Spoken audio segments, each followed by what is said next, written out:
Olá, bom dia. Está no ar mais uma edição do programa Conexão Potiguar. Muitíssimo obrigado a você que nos acompanha aqui pela Band de segunda a sexta-feira, às 7 horas da manhã. No programa de hoje nós temos o prazer de receber o professor, doutor e presidente do Corecon, que é o Conselho de Economia do Rio Grande do Norte, o professor Léo Vigídio Cavalcante, a quem eu agradeço. Tudo bem, professor? Bom dia, tudo bem? Prazer recebê-lo. O senhor assumiu não faz muito tempo o Corecon e eu gostaria de começar a nossa conversa lhe perguntando quais são as principais pontos, os principais eixos que o senhor escolheu para atuar como presidente do Corecon. Bom, primeiro é uma satisfação presidir o Conselho de Economia. Hoje nós temos registrado mais de 1.000 economistas e a principal missão é valorizar o economista, valorizar a profissão no que diz respeito à sua forma de atuação e principalmente inserção no mercado.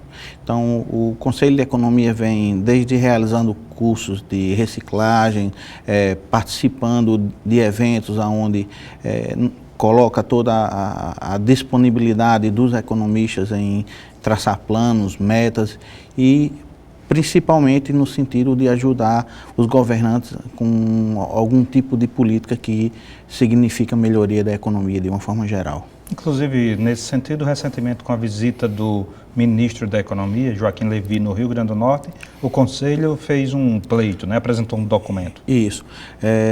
Na visita do Joaquim Levy, ele esteve no encontro dos governadores do Nordeste e o Conselho de Economia elaborou um documento mostrando as preocupações em relação às atividades econômicas aqui desenvolvidas.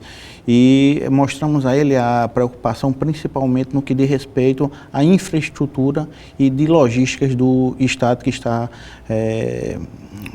bem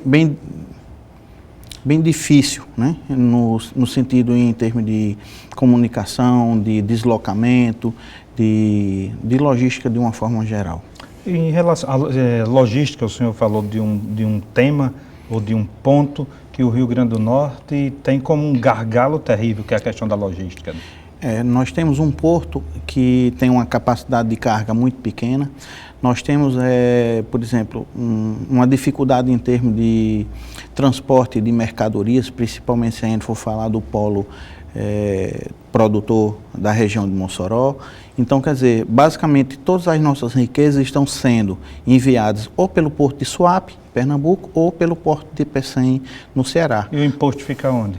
Basicamente nesses locais onde são um deslocados. Estado que é pobre, que é menor do que os dois citou, e está transferindo suas riquezas no que diz respeito à tributação. Exatamente. Então, essa é uma dificuldade que nós temos, porque boa parte do que se produz aqui é direcionado ou deslocado via portos de outros estados.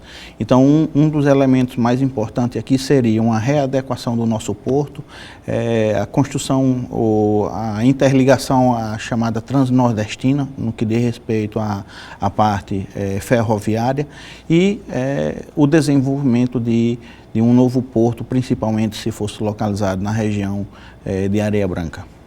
Se discutiu isso, o senhor acredita que isso pode vir a acontecer? Bom, depende basicamente do interesse político e principalmente da força política. Então, se a gente for analisar todo o histórico do Rio Grande do Norte, as perspectivas não são tão agradáveis, no sentido de que teríamos uma economia pujante.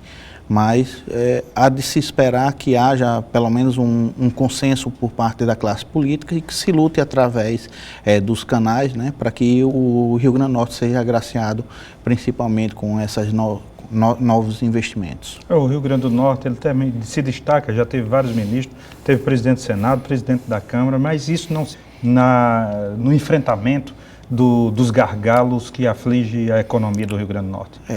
Infelizmente, perdemos até de uma coisa simples, a ilha de Fernando de Noronha para Pernambuco, perdemos a refinaria para Pernambuco, ou seja, então está agora para acontecer um elemento que será a criação de um hub.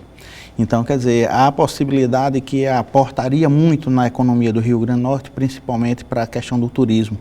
Só que ninguém sabe realmente se teremos força para lutar contra Pernambuco e e o Ceará. Em todas as condições, eu conversei coincidentemente ontem com o prefeito Jaime Calado sobre essa questão e ele me explicava que todos os estudos técnicos apontam para o Rio Grande do Norte como melhor solução. O imposto que eles o prefeito baixou para o que diz respeito ao município para 2%, nesses dois estados eles têm dificuldade de baixar. A questão de que tanto no Recife como no Ceará trata-se de os aeroportos ficarem em áreas urbanas sem condições de crescer mais.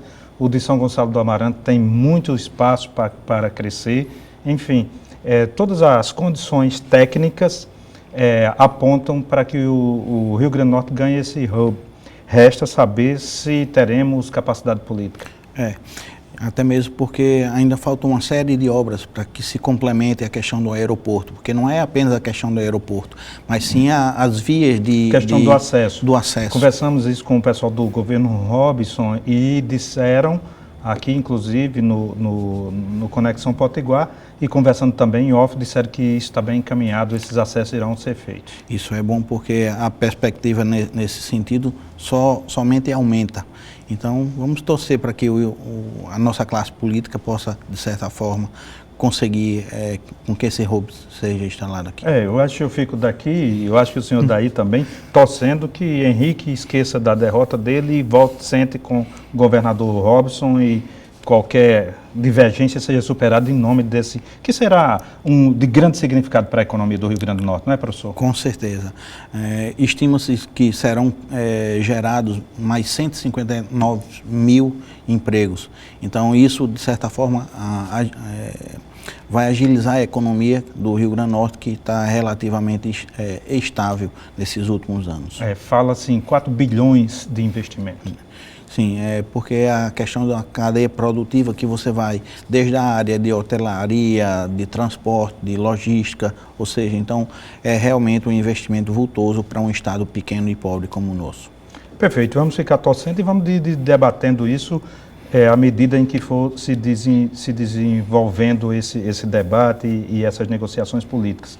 O que o Corecon tem feito em relação à valorização da profissão de economista? Bom, o Corecon tem promovido uma série de cursos de qualificação, principalmente voltado para a questão de cálculos previdenciários, de cálculos trabalhistas. Para que você tenha uma ideia, cerca de 68 economistas hoje estão habilitados a analisar os cálculos no Fórum Seabra Fagundes. Então, para que você tenha uma ideia, cerca de 2.000 processos estão parados apenas por falta de uma análise econômica ou de base de cálculo, que podem ser feitos muito bem por economistas. Nós vamos fazer um rápido intervalo comercial para darmos uma respirada aqui e voltaremos em 1 minuto. O intervalo é pequeno, não saia daí.